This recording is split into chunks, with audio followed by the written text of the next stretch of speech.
Completing square method सीखते हैं कि कंप्लीटिंग स्क्वायर मेथड से क्वाड्रेटिक इक्वेशन को कैसे सॉल्व करते हैं। तो क्वाड्रेटिक इक्वेशन को कंप्लीटिंग स्क्वायर मेथड से सॉल्व करने के लिए पहला स्टेप क्या होगा, आपके पास देखें ए बी और ये सी, जो सी की वैल्यू है ना कांस्टेंट जिसे बोलते हो सी की वैल्यू, इसको आपने शिफ्ट करना है दूसरी साइड में पहले स्टेप में। तो आपके पास बन जाएगी जी 2x² + 5x, ये +2 को पहले स्टेप में आपने यानी कि कांस्टेंट वैल्यू को दूसरी तरफ शिफ्ट कर देना है। ये पहला स्टेप हो गया। सेकंड स्टेप में क्या करना है, सेकंड स्टेप में आपके पास ये जो x² है इसके साथ अगर आपके पास कोफिशिएंट 1 से बड़ा है, 1 हुआ तो फिर तो इसको छेड़ना नहीं है, लेकिन 1 से बड़ा हुआ तो इस कोफिशिएंट को आपने ख़त्म करना है, इसको सिर्फ ओनली 1 बनाना है, इसको अकेला कर देना है। x² के साथ कोफिशिएंट ओनली 1 होना चाहिए, ठीक है। तो अभी 2 है तो 2 को या 3 हुआ 5 हुआ कोई भी कोफिशिएंट हो उसको ख़त्म करने के लिए क्या करेंगे, जो भी इधर कोफिशिएंट हुआ जैसे कि 2 है तो 2 से पूरी इक्वेशन को क्या कर दो, डिवाइड कर दो, 2 ख़त्म हो जाएगा। तो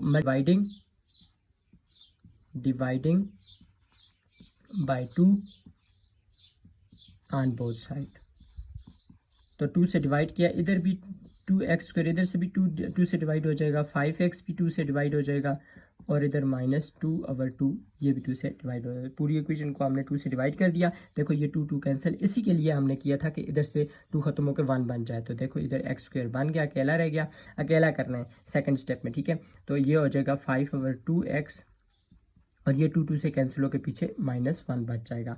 ये सेकंड स्टेप हुआ आपका। अब थर्ड स्टेप में देखें आपके पास ये भी अकेला बन गया और आपके पास सी की वैल्यू दूसरी तरफ शिफ्ट हो चुकी है। अब थर्ड स्टेप में क्या करना है, आपके पास ये जो x है ना, x के साथ जो कोफिशिएंट है इसका आपने हाफ लेना है, इसका हाफ लेके दोनों तरफ इसका हाफ लेके उसका स्क्वायर लेके दोनों तरफ ऐड कर देना है। तो क्या इसके लिए पहले मैं टर्म लिख लूंगा, adding the square of half of coefficient of x on both side। तो देखो 5/2 का हाफ, अब किसी भी नंबर का हाफ निकालने के लिए फॉर एग्जांपल आपको 5/2 का हाफ चाहिए, तो 5/2 का मिडिल टर्म का आपने हाफ बनाना है। तो मिडिल टर्म का हाफ बनाने के लिए सिंपल सा फॉर्मूला है कि आप जो भी नंबर है उसको 1/2 से मल्टीप्लाई कर दो। 1/2 से मल्टीप्लाई करोगे तो 5 1 ज़ार 5 और 2 2 ज़ार 4, तो 5/4 5/2 का क्या है, हाफ है।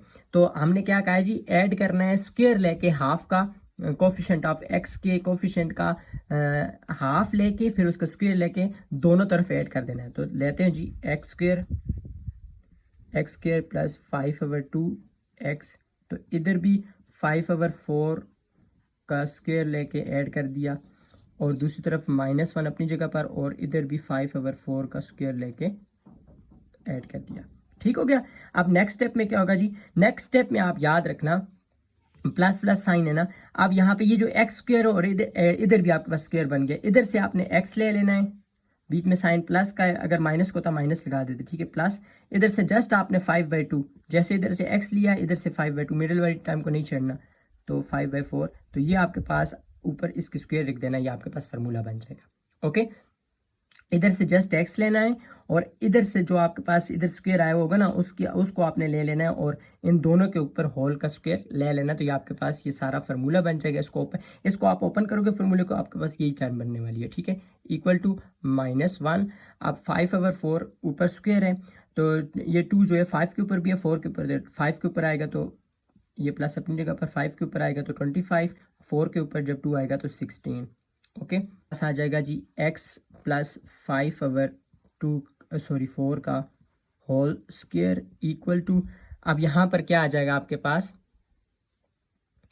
यहाँ पे देखो इसके नीचे 1 है, तो आप इसका क्या ले लो, एलसीएम ले लो। एलसीएम क्या आएगा, 16 आएगा, तो एलसीएम आया 16, ऊपर -1 मल्टीप्लाई बाय 1, 16 ज़ार 16। ओके, सो बीच में प्लस ऊपर 25 मल्टीप्लाई बाय 16, 1 ज़ार 16। ओके, सो इसको सॉल्व करो जी, ऐसे आगे फर्दर सॉल्व करेंगे तो x + 5/4 का होल स्क्वायर इक्वल ए -1 को 16 से करोगे -16 प्लस 25 1 ज़ा 25 डिवाइडेड बाई 16। अब फर्दर सॉल्व करो x प्लस 5/4 का स्क्वायर। अब 25 में से 16 निकालोगे पीछे क्या आ जाएगा जी आपके पास 9। ओके, तो 9/16 आ गया। अब नेक्स्ट स्टेप में आपके पास क्या जी 5/4 का स्क्वायर। अब देखो 9 को मैं लिख सकता हूँ 3 की पावर 2 और 16 को 4 की पावर 2, तो ओवरऑल में मतलब 3/4 होल पावर 2 लिख सकता हूँ। अब दोनों तरफ स्क्वायर है तो ये अंडर रूट दोनों तरफ apply, under root on both side करो। तो under root on both side किए x प्लस 5/4 का स्क्वायर का अंडर रूट, तो इस तरफ भी 3/4 का स्क्वायर का अंडर रूट इस तरफ भी, तो ये स्क्वायर अंडर रूट कैंसिल हो गया। आपके पास पीछे क्या बचेगा x प्लस 5/4 और इधर प्लस एंड माइनस 3/4। ओके, यहाँ से नेक्स्ट स्टेप में क्या होगा जी,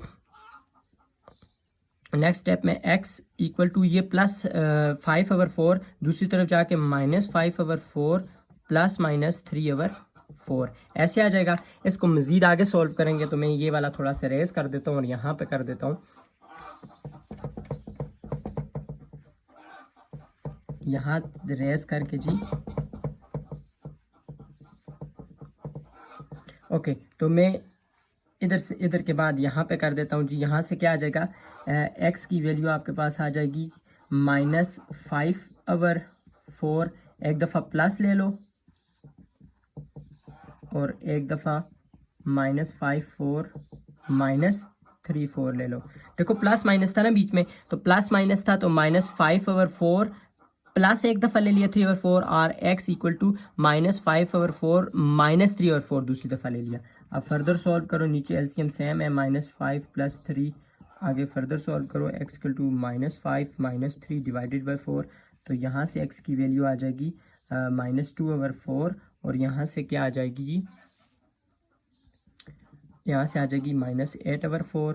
तो यहाँ से काट लो, तो फाइनल आपके पास जो आंसर आएगा वो देखो यहाँ पे टॉप पे लिख देता हूँ। x की वैल्यू आ जाएगी, ये देखो -2 से कैंसिल होके यहाँ पे बच जाएगी -1/2। एक वैल्यू आ जाएगी आपके पास -1/2 और दूसरी वैल्यू आपके पास ये देखो 4/2 -2, यहाँ से -2। तो आपके पास सोल्यूशन सेट जो फाइनल आ गया वो -1/2, -2। तो ये दो आंसर आपके पास आ गए।